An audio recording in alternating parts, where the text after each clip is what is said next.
Panawagan ako sa inyo mga kabayan. Sana maniwala kayo sa akin. Ito ay napag-isip-isipan ko lang. Kasi sa katagalan kong nag-ayos sa sarili ko, wala pa rin akong nakitang magtiwala sa akin o magmahal sa akin. Ngayon, napag-isip ko, ginawa ko itong video na kailangang bigyan yung pansin yung mga sinasabi ko. Hindi na ako magpaganda. Hindi na din ako mag-ayos. Kapag maligo, hindi na rin ako magsuklay.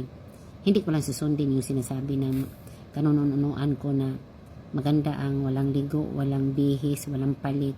Kasi yun daw ang pinaka-original na amoy. Talo pa daw ang amoy ng perfume. Isang linggo, walang ligo, walang palit ng underwear o ano kahit damit niya, kahit isang linggo. Iba ng amoy. Kapag maamoy sa mga tao, sabi nila, yan ang original na maganda, ang amoy original. Agoy, hindi ko talaga kaya, guys. Kaya kong maligo na walang suklay. Kaya kong bahala ganito yung buhok ko kasi may natural kulot ko. Bahala ganito yung buhok ko. Basta hindi ko kayang hindi magpalit. Agoy, ano kayang amoy? Baka mga tina ako. Lalo lang wala magagusto sa akin, guys. Kaya kung walang supply pero walang palit na damit, walang palit underwear lang ko, nakakaloka. Kaya hindi na ako magpaloko sa mga loko-loko.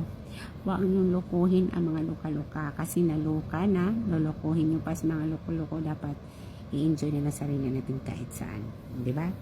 Importante may trabaho at may asim. Walang suklay, pero maganda original. Walang putulab, original ang original na walang piki, walang edit, diba guys? O, diba? Enjoy and God bless. I love you. Ako si Ili Otrira. Ako si Mamala. Diba? Marami akong apps. Tingnan nyo lang. Ganito ang edad ko. Matanda pero may asim pa. Huwag niyo akong lokohin loka-loka. Agoy. Babuyak.